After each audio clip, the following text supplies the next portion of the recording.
Olá, tudo bem? Esse vídeo aqui é para falar um pouco da virtude da ordem e de como, na verdade, ela é um elemento fundamental para a construção da nossa identidade, da construção do eu, da formação de todas as outras virtudes. O livro que de base, né, que eu uso quando eu penso nessa virtude, na verdade, tem esse livro, né, da A Virtude da Ordem, de Francisco José de Almeida, que eu li apenas uma vez e peguei alguns elementos muito importantes aqui. E para fazer esse vídeo eu revisitei algumas páginas para poder pegar alguns conceitos importantes. Mas no fim das contas, para mim o que mais fundamenta a ideia da ordem é o que ele esclarece aqui, né, enquanto um elemento hierarquizante, né, que estruturante, mas está muito ligada com a ideia do entendimento da ideia de criação, né? Eu falei, né, acho que no vídeo de ontem, né, no vídeo que foi ontem, sobre as três realidades que transformam, que conectam a sua alma, né? E essas três realidades nada mais são do que aquilo que a gente fala, né, de soma, psique, nous, que são os elementos da cultura grega ou da forma como o grego observava, né, e constituía e estruturava a educação. E, né, isso tudo tem uma relação muito direta, porque sempre que nós nos voltamos para os gregos, né, como modelos de vários elementos, eu penso que além da beleza, né, que é uma coisa muito que é muito visível, salta muito, né, muito perceptível no trato que eles têm com todas aquelas esculturas maravilhosas, com os templos, etc. Além da beleza, tem uma outra virtude e uma força, na verdade, até divina, cósmica, né, que é a força da justiça, e ela estrutura muitos elementos que estão relacionados com a educação. E isso estou falando com base, claro, em Platão, né? Mas beleza. Quando a gente vem nessa ideia de hierarquia de estrutura, a gente percebe que isso permeia toda a forma do grego pensar. E por isso que é tão marcante, é, é tão forte a presença do pensamento grego. Porque quando a gente pensa em Platão, Aristóteles, e nos seus aqueles que vieram depois, mas até os dramaturgos, né, os poetas, como Homero, como Ésquilo, Sófocles, e aqueles que vieram depois em termos de filosofia também, né, Sêneca, Marco Aurélio, Epíteto, que são já... Epíteto é grego, né, mas Sêneca e Marco Aurélio já são romanos, latinos, né, então já tem uma outra conotação. Mas a gente percebe essa estrutura, essa organização do pensamento muito clara, né, e eles são derivados dessa filosofia grega, né, estoicismo, que também vai herdar, né, vai trazer muito do pensamento platônico, Zenon de Eleia, né? Ele se estabelece em Atenas, muito inspirado na filosofia grega, né, no caso Platão.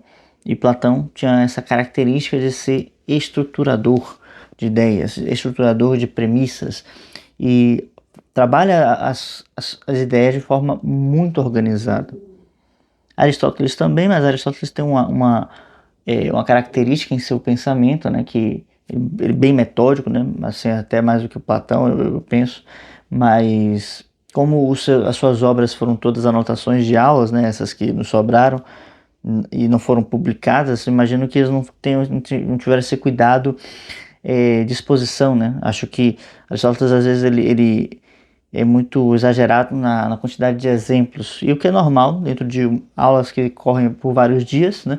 Você trazer vários exemplos em diferentes contextos para poder dar um melhor entendimento. Enquanto numa obra já fechada você trabalha tudo de forma mais tranquila, né? de forma mais espaçada. Mas ok, vamos lá. Virtude da ordem, finalmente. Me perdoem se eu fiz uma colocação muito extensa. Eu acabo me empolgando quando vou falar desse pessoal. Então, assim, geralmente quando a gente pensa em ordem, a gente associa com uma mesa que está toda certinha, né? Fechadinha, né? Uma biblioteca, né, catalogada por um alfabeto. Já nessa ideia do alfabeto, a gente vai ver como isso já ajuda a gente a ter uma certa ideia. Ou pensando, por exemplo, por temas, né? E isso, segundo, né, o Francisco, ele vai dizer que isso é um aspecto exterior da ordem. E esse aspecto exterior da ordem, ele advém de um elemento interno que está relacionado com o que ele vai colocar, que é hierarquia. Hierarquia, como eu falei antes, né, ela vem com essa ideia de justiça. Então, a justiça acontece ou está presente quando a hierarquia ela é atendida. Mas o que é uma hierarquia, né? Vamos lá. Hierarquia vem de ordem sagrada, né? Hieros vem essa ideia de sagrado, né? E esse kia, se eu não me engano, de ordem, né? De ajuste. Agora eu não me lembro, mas o hieros eu tenho certeza que é de hierarquia, de sagrado. Mas essa ideia de hierarquia, de sacralização, né, e de ajuste de acordo com essa sacralização tem alguns elementos que a gente trabalha aí. Porque o sagrado, né, para essas civilizações antigas não está relacionado especificamente com uma expressão religiosa. Sei lá, sagrado, a gente muitas vezes vai pensar hoje, né, enquanto pessoas modernas, a gente pensa num cristão, num budista, num muçulmano e nas suas diversas imagens de culto, ou se não tiver imagens, né, de forças e ideias de culto, né? Mas no que tange a essas civilizações antigas, a gente vai ter essa ideia do sagrado como um elemento que rompe a ideia do ordinário. Na verdade, o ordinário, o comum ou o banal é justamente a falta do sagrado.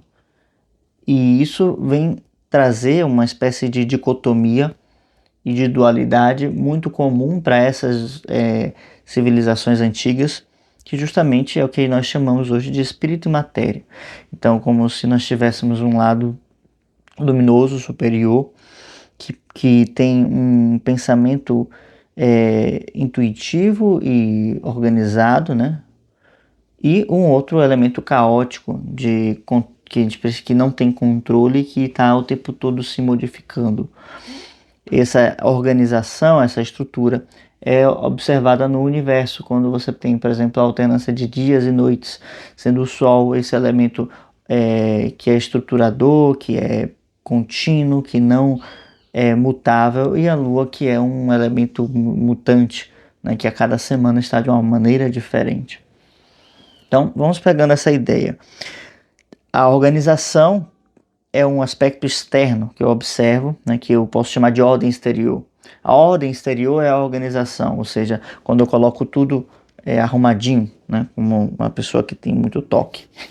Então, quando, por exemplo, eu pego uma biblioteca, uma estante, e organizo de maneira a colocar em ordem alfabética, eu tenho uma organização acontecendo que segue uma ordem. Qual é a ordem?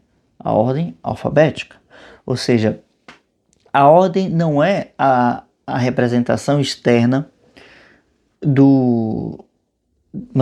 uma arrumação, mas sim o princípio que está por detrás dessa arrumação, tá?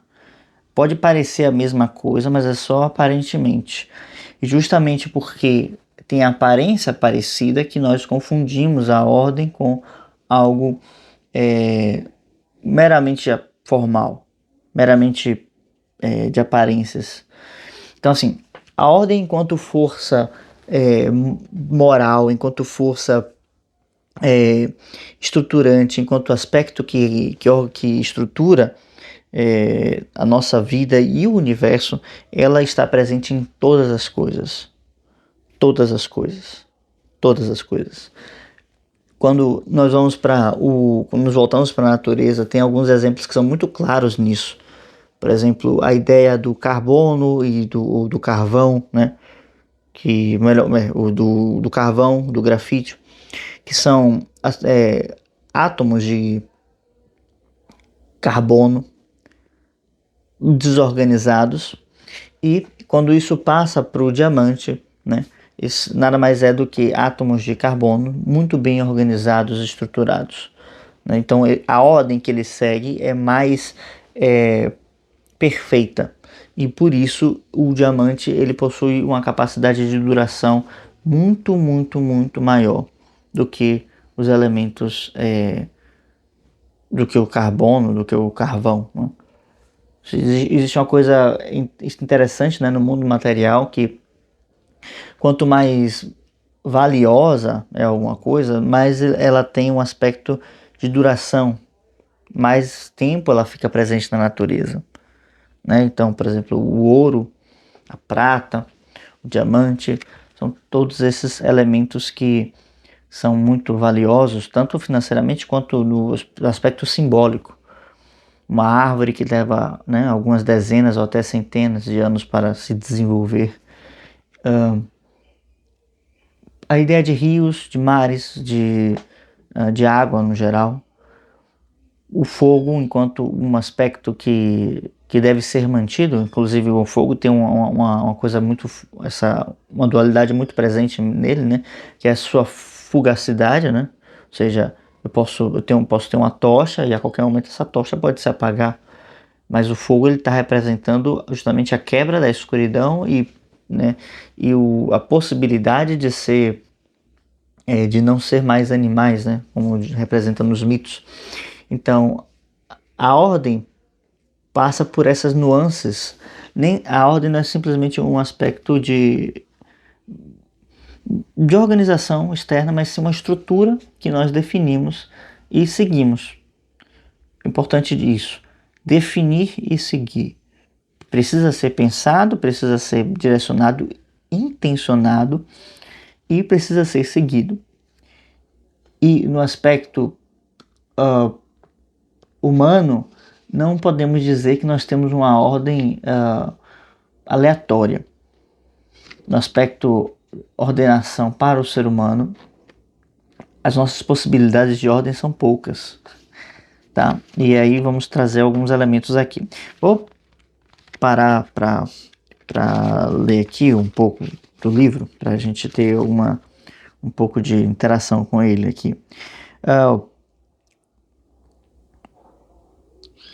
Ele coloca aqui o seguinte: a origem e o fim último da ordem se situam fora do espaço e do tempo, na eternidade que nos precede e nos aguarda. Ele está colocando aqui já no prefácio, né, um aspecto muito importante, que é justamente a comunicação que a ordem deve realizar com elementos mais sutis. Existe, né, o Salmo que diz... Salmo não, a oração que diz, né, assim na terra como no céu, Pai Nosso. E as culturas de todos os tempos tinham, de alguma maneira, se não através de uma oração ou um provérbio, né, através de alguma representação disso, onde as coisas que são divinas, elas precedem aquilo que é terrestre. E justamente ao imitar essa ordem divina, nós conseguimos nos estruturar, nos ordenar e, por consequência, nos organizar. Então, a criação do universo, ela não é uma coisa aleatória. Ela está toda ela ordenada por princípios. E isso tanto é assim que o dia sempre sucede à noite. As estações sempre se sucedem uma após a outra. Não é um elemento que cada dia muda. E ainda aqueles elementos que parecem caóticos, eles na verdade o são só sob um ponto de vista, mas que no geral eles estão atendendo a uma ordem que nós não podemos perceber. Então essa estrutura do universo que fundamenta e permite que a vida circule de forma ativa faz com que o sentido da vida possa estar de alguma forma indicado por toda a natureza, como se a natureza fosse um grande símbolo daquilo que é o que é real, o que é verdadeiro. Né? E eu falei, né, que a natureza na verdade é o grande poema, né, de Deus, porque que Deus escreve a natureza para que possamos, através dela, lembrar dessa essência.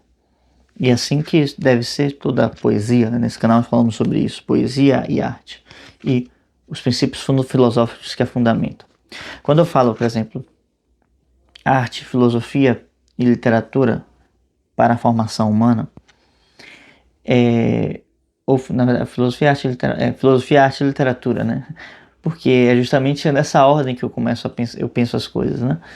Então tem a filosofia que busca a sabedoria de todas as coisas, o saber e a verdade que está tanto implícita quanto explícita na natureza, na vida. Há também o aspecto da arte, que é como se fosse a fonte, ou melhor, a manifestação de tudo que é belo para o ser humano, né? Não para o ser humano, mas que advém do ser humano, melhor dizendo. E aí a beleza existe com algumas implicações, né? Mas aí se você quiser saber mais sobre a beleza, você entra no meu clube do livro e a gente conversa sobre isso por lá. Até o link está na descrição, em busca da beleza. E a literatura como esse aspecto, como esse elemento de maior domínio que eu trabalho aqui. Então, a filosofia como como um elemento escopo amplo, né, de saber, e o que eu vou trabalhando aqui com, então eu tenho pílulas, né, de filosofia aqui no canal. Arte como esse aspecto de despertar, né, vamos dizer assim, para os sentidos para aquilo, né, para essa verdade que tem através da beleza, e a literatura como um meio concreto de realização disso, no meu caso, né, no caso aqui do canal. Mas vamos continuando aqui, né? Então ele vai colocar justamente isso que eu falei para vocês, né? Quando ouvimos falar dessa palavra, no caso a ordem, pensamos logo na mesa do nosso escritório, atulhada de papéis pendentes. No papel, na confusão do quarto das crianças ou dos nossos livros amontoados. Mas na realidade esse aspecto utilitário não é um princípio autônomo nem um fim em si mesmo, mas consequência de uma outra ordem fundamental, interior, que se traduz e se projeta no que se faz. Então, a ordem externa né, que nós vemos é a projeção de uma ordem interior, que eu já falei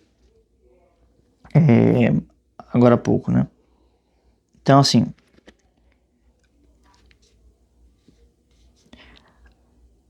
a ordem, digna deste nome, tem de partir e apontar para um objetivo muito alto, o de conseguir que todos os nossos atos se ordenem para uma vida virtuosa, que se propõe a traduzir nesses atos a ordem querida por Deus para nós e para as coisas que dependem de nós, tal como consigamos apreendê-la.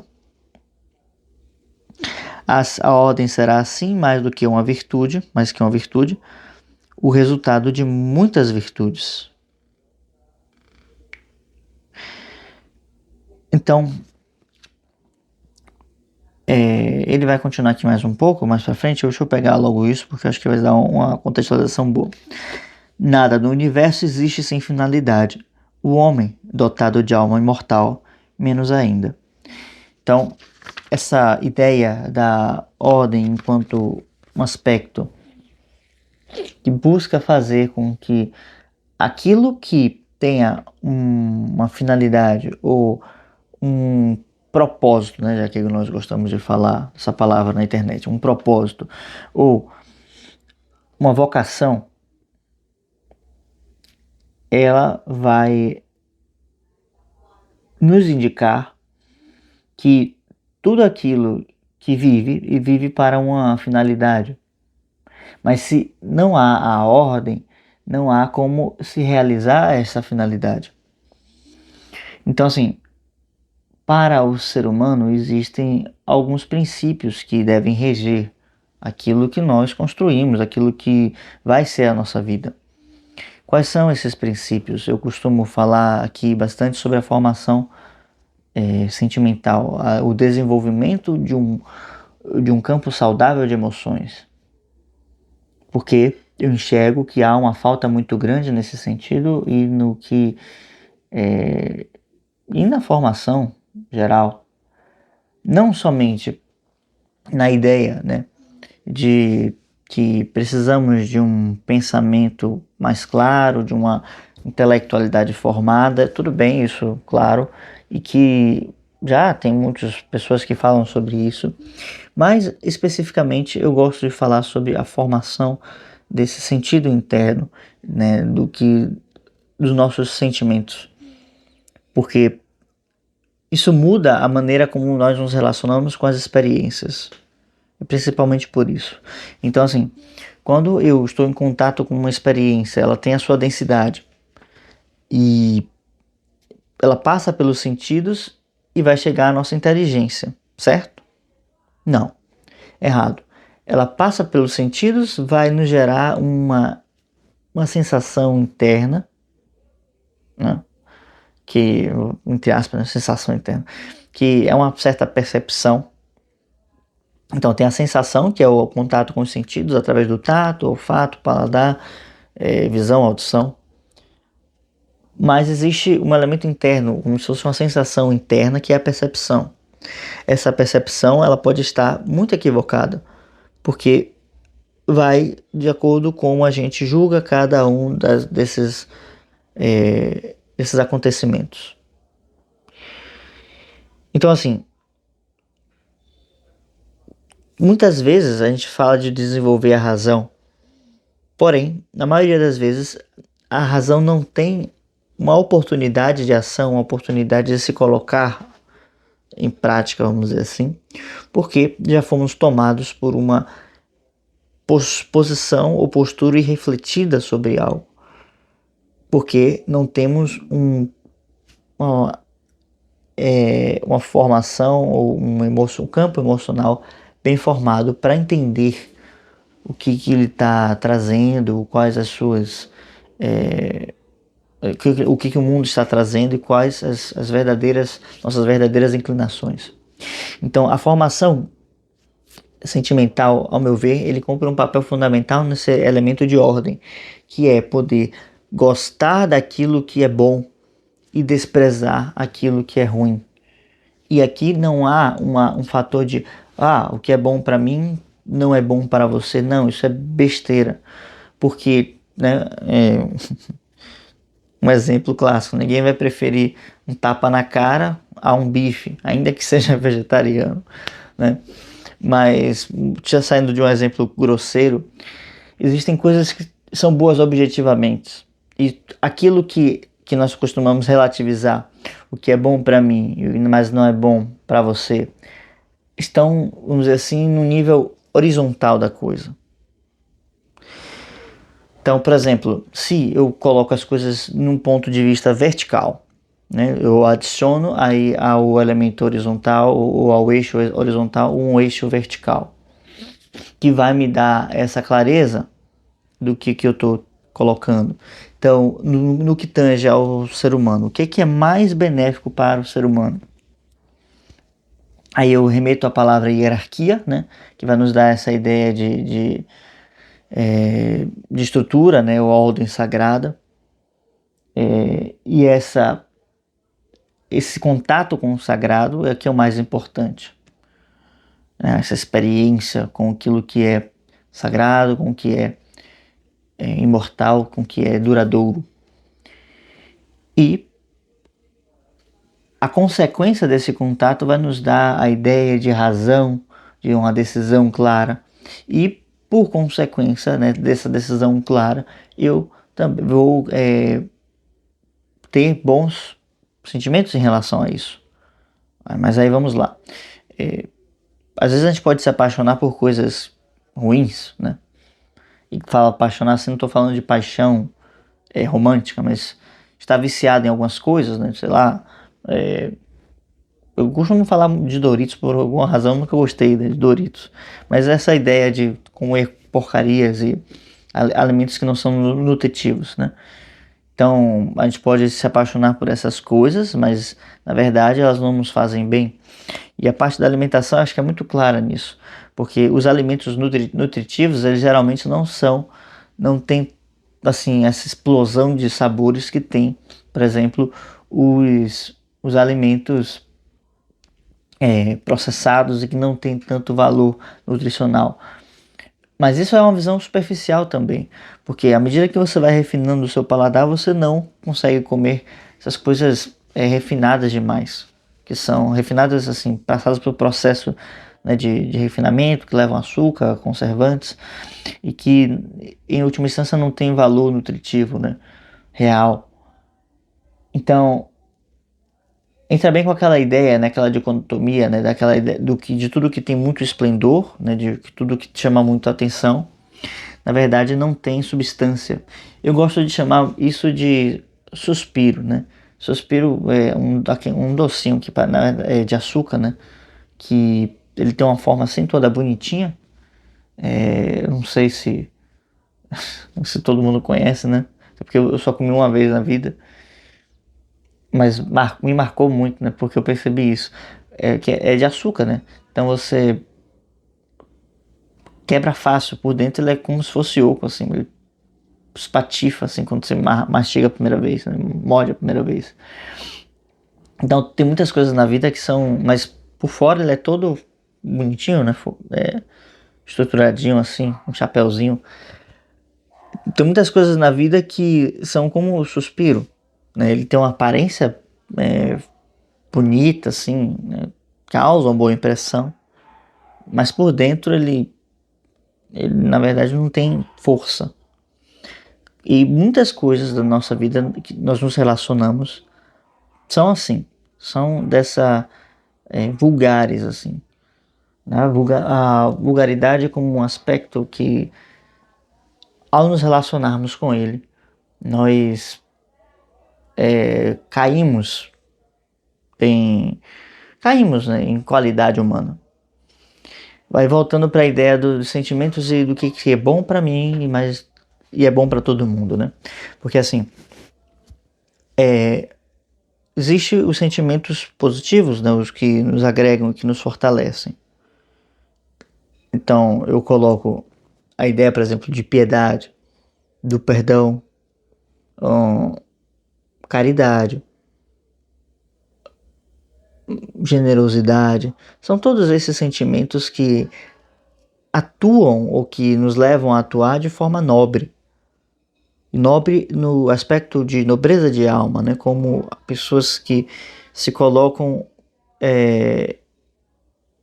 como aquelas que estão à disposição a serviço dos demais. Então, essa nobreza de caráter. Caráter também é uma outra coisa, né, que nos leva a ter essa retidão de ação. Então, todos esses elementos são sentimentos fortes que estruturam nossa vida moral, nossa vida interior, e nos dão um senso e um sentido de unidade. E essa unidade faz com que tenhamos uma identidade mais firme, mais alicerçada.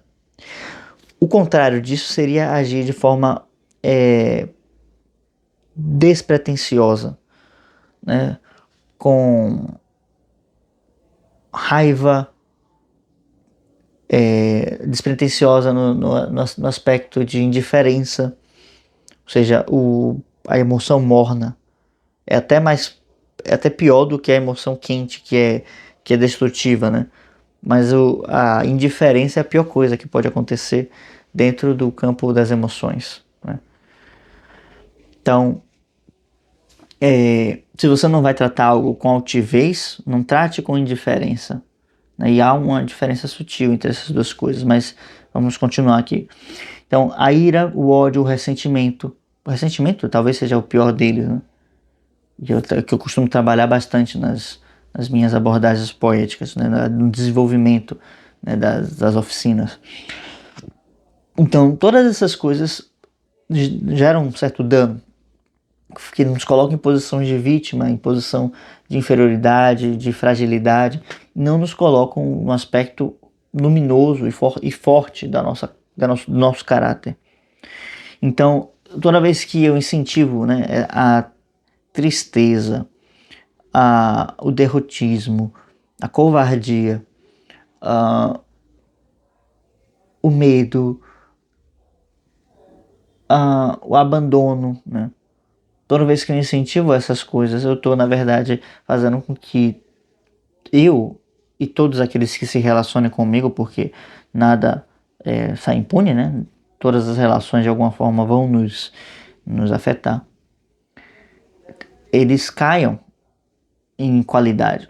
Então, à medida em que eu vou fomentando o ressentimento, ou à medida que eu vou fomentando a amargura, eu vou, na verdade, me desqualificando enquanto ser humano. Vou me tornando um bicho menos qualificado. O bicho é só uma forma de dizer, mas a gente vai se animalizando nesse processo, porque a gente vai seguindo simplesmente certos instintos básicos, né? Certos instintos primordiais de autopreservação, e isso não é inteligente. E à medida que a gente não utiliza a nossa inteligência, a inteligência enquanto um aspecto que dá a identidade, que dá essa qualidade humana, né? Não simplesmente um intelecto avançado, mas sim como um elemento de afirmação do ser. Inteligência é um elemento de afirmação do ser. Por quê? Porque inteligência vem de intelligeres, né? De escolher entre as coisas. Se eu escolho, eu tenho que diferenciar. Eu sou eu e não as circunstâncias.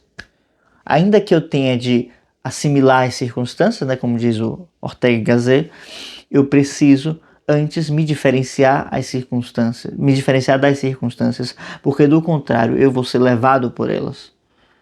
Então, se eu não me diferencio das circunstâncias, eu tomo a forma das próprias circunstâncias. Eu deixo de ser eu me torno a massa, me torno qualquer coisa. Então, a ordem estabelece a diferença entre quem sou eu e quem é o mundo externo. E é através do processo dessa ordem estabelecida, eu consigo então hierarquizar em graus, em níveis, tudo aquilo que vem a ser a minha vida. Então eu começo agora a ter graus, né, de prioridade, eu começo a ter uma hierarquia de valores. Então, uma vez que isso está estabelecido, eu tenho uma ordem bem colocada. Ok? Voltando aqui para o livro, eu disse que essa virtude é uma coisa bem alta, né? E já faz tempo que eu queria fazer esse vídeo. Deixa eu ver aqui o que ele está colocando aqui, o que eu anotei. Pronto, ele coloca então que o Senhor quer ordem, né? O Senhor, no caso, é para Deus, né? Que cada coisa esteja no lugar que lhe cabe, racionalmente estudado, de modo a permitir o curso da vida sem complicá-la a curto ou médio prazo. Então, essa ordem exterior, ela precisa ser estruturada através de uma ordem que permita o fluir da vida. Então, enxergue a ordem não como simplesmente uma série de imposições, mas como uma virtude que vai permitir o fluir da sua vida, o fluxo da sua vida, tá bem? Porque vai permitir com que o eu superior possa, o eu indivíduo, né, como dizia Platão, possa governar as mazelas, né, da, da nossa vida comum.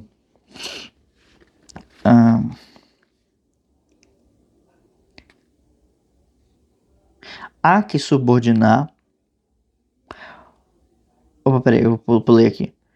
Isso leva também à noção das prioridades. As nossas coisas não têm todas a mesma importância e, por conseguinte, o que é mais importante deve vir em primeiro lugar e o que é menos tem de vir em segundo lugar, e assim sucessivamente. Quando a gente observa a ideia da constituição, né, do ser humano, como fala Platão, ele vai nos falar dessa parte racional da alma, vai falar também da parte irascível, da parte concupiscente, e ainda tem mais um ponto que agora eu não estou conseguindo lembrar, mas que vai... Não, é isso mesmo, é isso mesmo. É porque tem outros aspectos. E o corpo mesmo, né? À medida em que você vai... Como ele vai elencando dessa forma, né? Fica já explícito a ideia da ordem ali.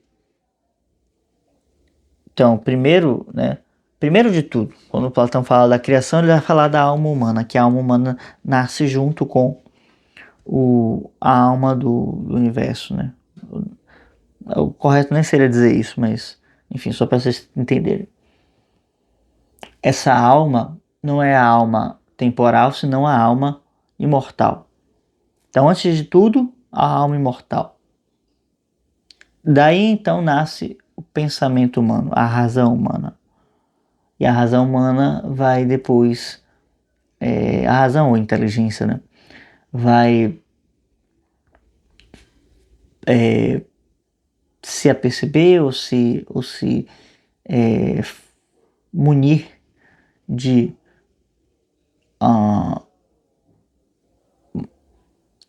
de uma alma mortal, para que a partir daí você tenha também depois um corpo. Então, o corpo físico, né, ele está munido de uma alma mortal, de um intelecto, né, de uma razão, e ele é, em última instância, um porta-voz dessa alma imortal, né? Então, aí forma aí um elemento quaternário perfeito, né? Ainda que isso pode se desdobrar em algumas leituras, né? Mas enfim, vamos voltando para cá.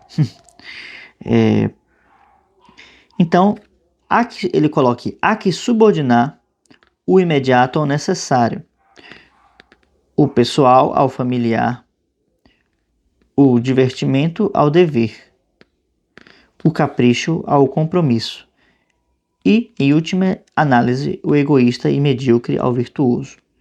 Ou seja, tudo que é bom deve estar, ou tudo que é mal deve estar subordinado ao que é bom. Ou vamos, para não colocarmos de forma muito dura ou muito distante de nós, vamos colocar assim, tudo que é melhor em nós deve subordinar aquilo que é pior em nós. Como falava Platão, a melhor parte do homem deve governar a pior parte. E por isso que a razão governa os instintos, tá? Numa palavra, o temporal ao eterno, né? Ou seja, o temporal deve estar submetido ao eterno.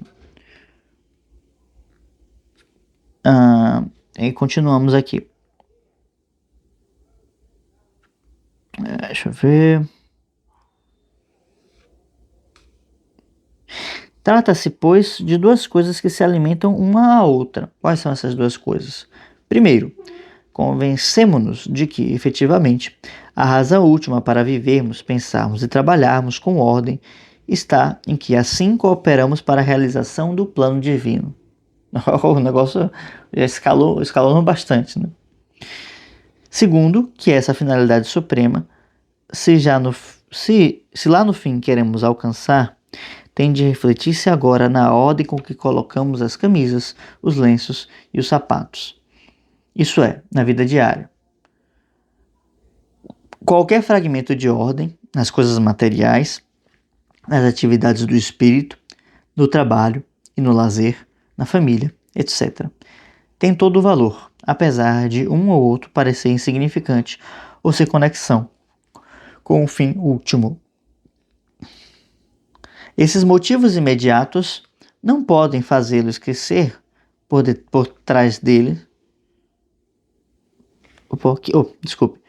Esses motivos imediatos não podem fazê-los esquecer que,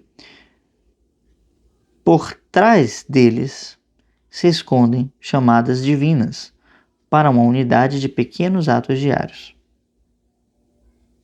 que hão de se entrelaçar para dar cumprimento à ordem querida por Deus para o universo e para cada ser humano. Então, a ideia de ordem, ela vem ser regida por essa ideia de princípios, né, de hierarquia, como eu estava colocando. O que faz com que, para isso, a gente precisa estabelecer quais são os elementos da nossa vida que são prioritários e que devem comandar nossa vida em detrimento de outros que devem ser subordinados a essa vida, ou a esses princípios. Então, os princípios, eles regem e eles coordenam os elementos que precisamos administrar, vamos assim dizer, tá?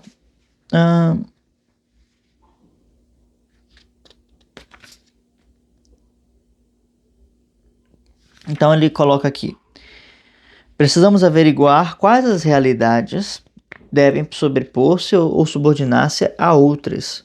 São tantas as coisas que nos solicitam em cada momento que é imprescindível selecioná-las e hierarquizá-las, pela sua relação e proporção com a finalidade da nossa vida. E aí ele diz que precisamos colocar-nos na finalidade correta, né? Porque pode perfeitamente acontecer que quanto mais corramos, mais nos distanciemos da meta última, enredados num acúmulo de interesses, todos nobres, mas de peso diverso. Então, a primeira coisa que ele precisa fazer, né? Ou, a primeira coisa que ele precisa fazer, não. A primeira coisa que nós precisamos ter claro, né, é perceber que na nossa vida há uma disposição de elementos que são diferentes entre si. Ou seja, que há pesos diferentes para cada uma dessas coisas que conformam a nossa vida. E ele vai explicar isso, vai trabalhar isso, né, através do formato da mão, né? A mão tem o seu formato que é único e muito eficaz em sua concepção, em sua existência, e que ela possui todos os dedos desiguais, né? Os dedos são muito diferentes uns dos outros, ainda que reconheçamos cada um como um dedo, né, único, e que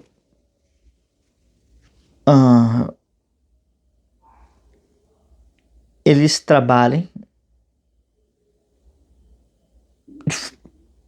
cada um deles poderia ser especializado em alguma coisa, né, vamos dizer assim, mas enfim, cada dedo vai ter uma forma diferente justamente para que ela possa ser eficaz em sua ação,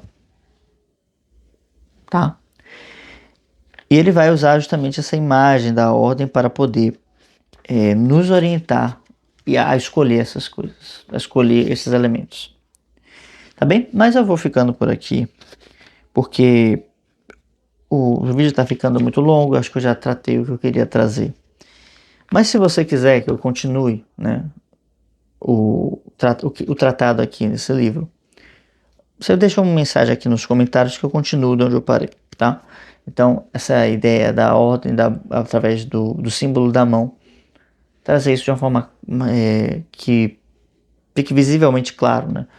Como organizar, como trabalhar isso e quais as ideias que a gente pode desenvolver quando a gente toma isso em conta, né? Esses princípios e essa hierarquia, né? Essa ordem de valores ou essa estruturação através de princípios e de valores, tá bem?